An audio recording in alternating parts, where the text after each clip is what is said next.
Korban akan mudah depresi, marah, timbul perasaan gelisah, cemas, menyakiti diri sendiri, hingga percobaan bunuh diri. Dan penghinaan di media sosial dilakukan secara bersama-sama atau lebih dari satu orang adalah dengan menghindari memposting tulisan, gambar, maupun video yang aneh.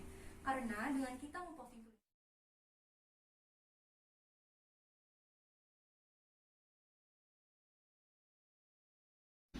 Halo semua, welcome to my podcast. Pada podcast kali ini, kita akan membahas mengenai cyberbullying. Dengan Angel selaku psikolog, Yesha dari Komunitas Peduli Anak, dan Jasmine selaku pakar hukum. Cyberbullying adalah bullying atau perundungan dengan menggunakan teknologi digital. Hal ini dapat terjadi di media sosial, platform chatting, platform bermain game, dan ponsel. Nah, kita langsung saja ke pertanyaan pertama. Menurut Yesha, apa cyberbullying itu? Jadi, cyberbullying yaitu ketika teman-teman sudah merasa tidak nyaman atas perilaku seseorang. Sebenarnya, bullying dibagi menjadi dua, yaitu traditional bullying dan cyberbullying. Traditional bullying adalah bullying yang terjadi secara langsung, sedangkan cyberbullying adalah bullying yang terjadi pada dunia maya. Cyberbullying bersifat anonymity. Kita tidak tahu siapa yang ada di belakang layar. Jadi, kita juga cukup susah untuk menghindarinya. Nah, cyberbullying ini bisa terjadi kapan saja dan melalui beberapa media. Contohnya seperti video game, sosial media, dan lain-lain. Cyberbullying juga bisa dilihat oleh banyak orang, sehingga sangat mudah untuk diviralkan.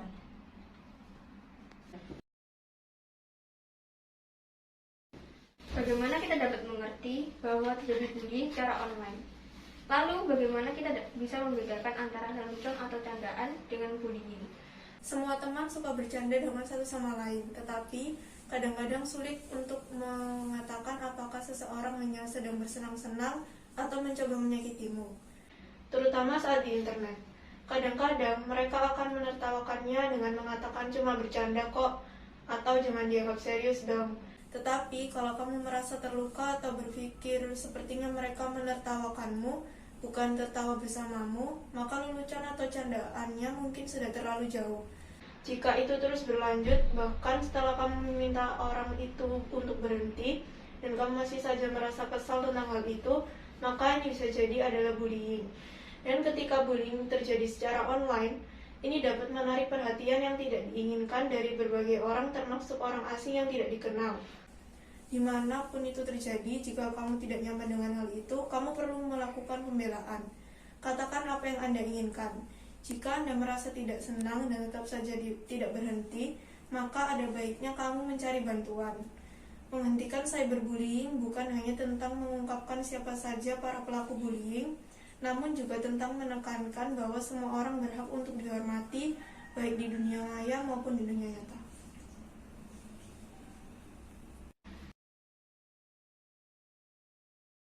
Nah, berdasarkan kasus cyberbullying yang terjadi, target pelaku cyberbullying seperti apa? Korban biasanya anak-anak atau remaja yang sering diejek dan dipermalukan karena penampilan mereka, warna kulit, keluarga mereka, atau cara mereka bertingkah laku di sekolah. Namun, bisa juga si korban cyberbullying justru adalah anak yang populer, pintar, dan menonjol di sekolah sehingga membuat iri teman sebayanya yang menjadi pelaku. Cyberbullying lebih mudah dilakukan daripada kekerasan konvensional karena si pelaku tidak perlu berhadapan muka dengan orang lain yang menjadi targetnya. Mereka bisa mengatakan hal-hal yang buruk dan dengan mudah mengintimidasi korbannya karena mereka berada di belakang layar komputer atau menatap layar telepon seluler tanpa harus melihat akibat yang ditimbulkan pada diri korban. Mengapa pelaku sampai melakukan tindakan bullying? Sebenarnya pelaku bullying sendiri memiliki kondisi mental yang tidak sehat. Selain itu, mereka ingin lebih mendominasi dan kurangnya empati dapat menggerakkan mereka melakukan bullying. Oleh karena itu, untuk menghindari fenomena bullying ini bisa dengan cara mengintervensi langsung.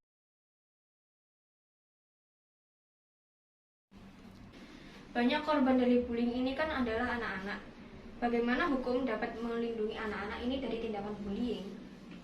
Terdapat pada Undang-Undang Nomor 23 Tahun 2002 tentang Perlindungan Anak pada pasal 80 yang berisi tentang setiap orang yang melakukan kekejaman, kekerasan, serta ancaman kekerasan terhadap anak-anak akan dipidana selama paling lama 3 tahun 6 bulan dan juga denda paling banyak sebesar 72 juta rupiah.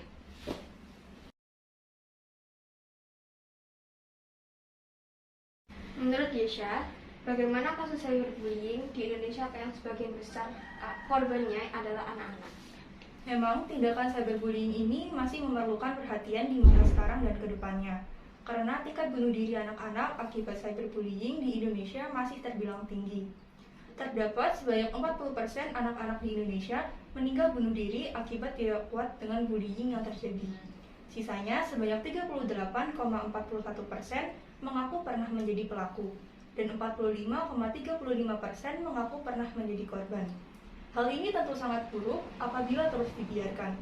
Selain itu, seperti kasus yang beberapa waktu lalu terjadi, tepatnya pada tanggal 3 Desember 2021, terjadi kasus seorang siswi SMA asal Lampung Utara hampir bunuh diri karena merasa takut video asusilanya disebarluaskan oleh pacarnya. Hal ini termasuk ke dalam cyberbullying jenis outing, karena video tersebut merupakan rahasia yang seharusnya tidak baik untuk disebarluaskan. Dampak yang terjadi pun menjadi fatal. Tentu di sini kita tidak dapat membenarkan perbuatan dari keduanya. Akan tetapi, kita harus menyadari bahwa dampak dari cyberbullying ini sangat membawa pengaruh dalam kehidupan seseorang, baik bagi korban maupun pelakunya. Jadi, orang yang paling dirugikan adalah korban cyberbullying.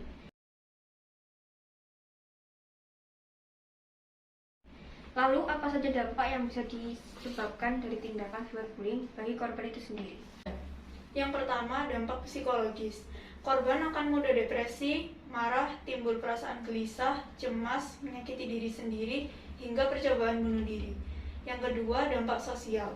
Korban menarik diri dari lingkungan, kehilangan kepercayaan diri, lebih agresif kepada teman dan keluarga. Kemudian, dampak pada kehidupan sekolah. Dapat terjadi penurunan prestasi akademik, rendahnya tingkat kehadiran, perilaku bermasalah di sekolah.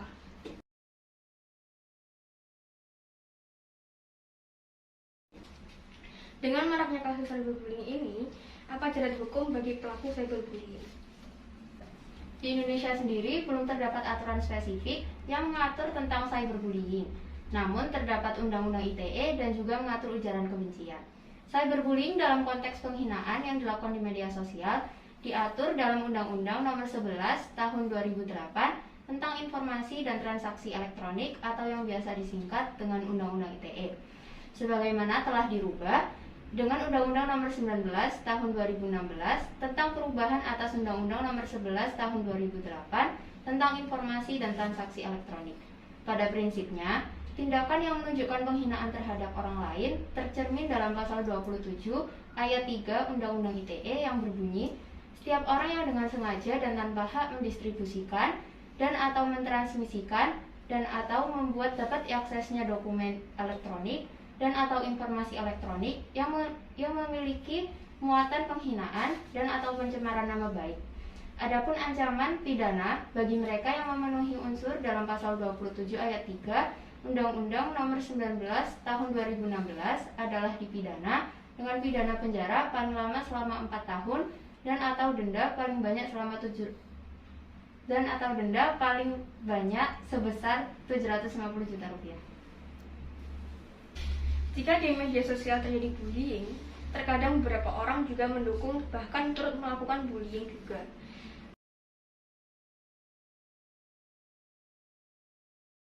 Apa ada jerat hukum bagi pelaku yang bisa dibilang ikut-ikutan?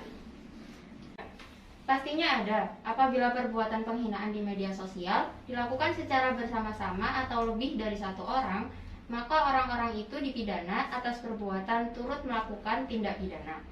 Turut melakukan di sini dalam arti kata bersama-sama melakukan. Jadi sedikit-sedikitnya harus terdapat 2 orang, yaitu orang yang melakukan dan orang yang turut melakukan. Di samping itu, secara hukum, seseorang yang merasa nama baiknya dicemarkan dapat melakukan upaya pengaduan kepada aparat penegak hukum setempat, yakni kepolisian. Terkait hal ini, Pasal 108 ayat 1 dan ayat 6 Undang-Undang Nomor 8 Tahun 1981 tentang Hukum Acara Pidana atau yang biasa disingkat dengan KUHP mengatur setiap orang yang mengalami, melihat, menyaksikan, dan atau menjadi korban peristiwa yang merupakan tindak pidana berhak untuk mengajukan laporan atau pengaduan kepada penyelidik atau penyidik, baik lisan maupun tulisan. Setelah menerima laporan atau pengaduan, penyidik atau penyelidik harus memberikan surat tanda penerimaan laporan atau pengaduan kepada yang bersangkutan.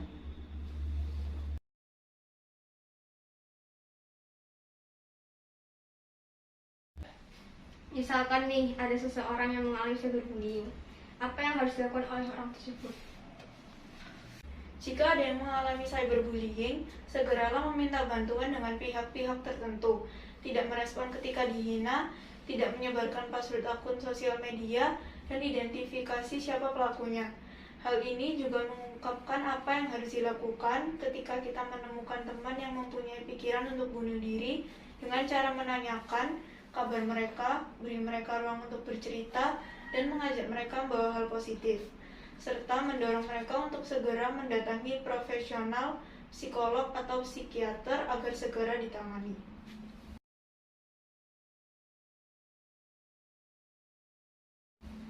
Bagaimana upaya pencegahan yang bisa dilakukan dari tindakan cyberbullying ini?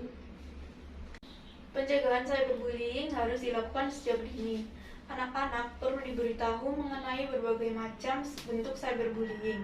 Mereka juga perlu memahami bahwa perbuatan tersebut tidak boleh dilakukan. Cyberbullying sendiri adalah bentuk perundungan, mengganggu, mengusik, menyusahkan, menyakiti secara verbal yang dilakukan melalui internet atau media sosial.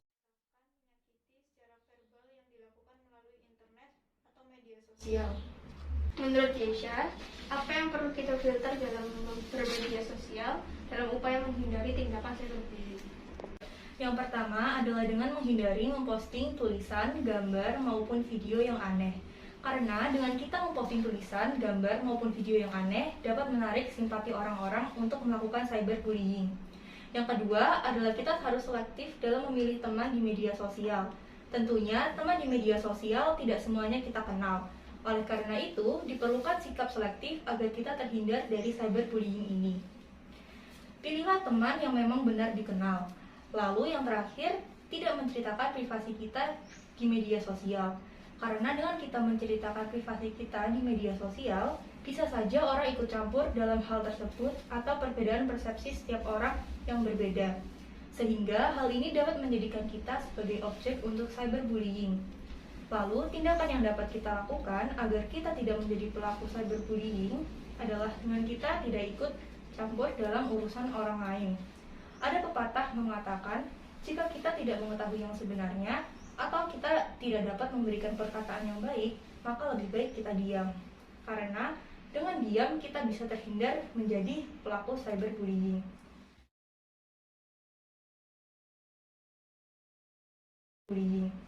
Sudah cukup perbincangan kita mengenai cyberbullying kali ini. Terima kasih kepada Angel, Jasmine, dan Yesha yang telah memberikan sudut pandangnya mengenai cyberbullying. Jadi, bullying dalam bentuk apapun tetap tidak dapat ditolerir karena dapat berdampak fatal bagi korban. Selain itu, jerat hukum akan menanti bagi pelaku cyberbullying. Oleh karena itu, mari bersama mencegah dan menghentikan tindakan cyberbullying. Terima kasih telah menonton dan Sampai jumpa!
Yang kok jalan sama mama. Iya. Iya, udah semua. Enggak nyampe anjing. Udah mulai mati cyberbullying data leret. Habis ini akan ada yang bisa diambil.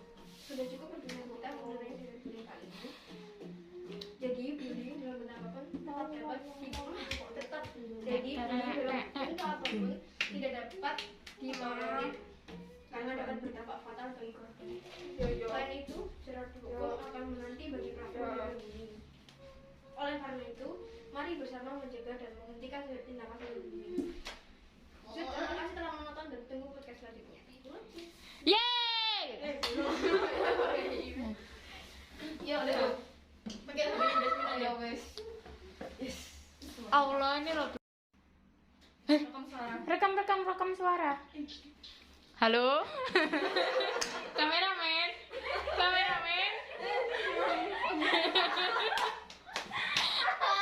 Ngelek ya. 3. Sudah cukup perbincangan kita mengenai cyberbullying. Allah. Lanjut. Bullying. Tuh kan? 1, 2, 3. Yang pertama.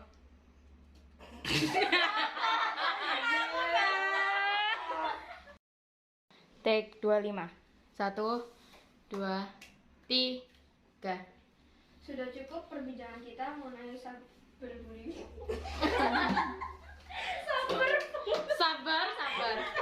Sabarun habirun.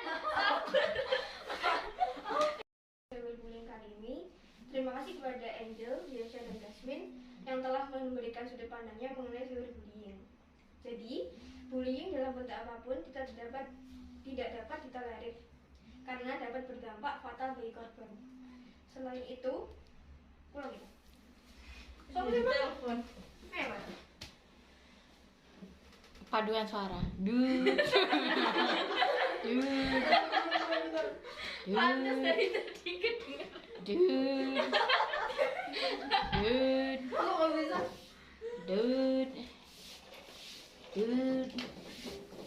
Dah. Pakai HP-nya salah minta. HP aku tuh. HP guys. Halo. Keluar. Embo. Engkau. Allah. Belum jam berapa? Habis ini. Nomornya ada apa? Ya. Tak ini. Soalnya